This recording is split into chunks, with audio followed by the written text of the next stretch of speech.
Viral ngayon ang video na ito ng parasailing sa Boracay ng turistang si Rica May at kaniyang fiancé.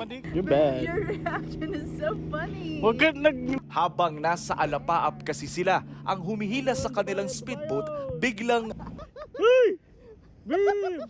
ilang segundo lang unti-unti na silang bumabagsak pero bigla raw bumilis ng papalapit na sa dagat.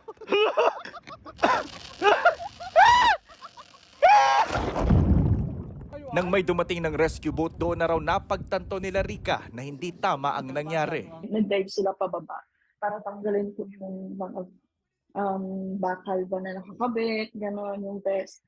So sabi nila, ma'am, okay lang po ba kayo? May masakit po ba?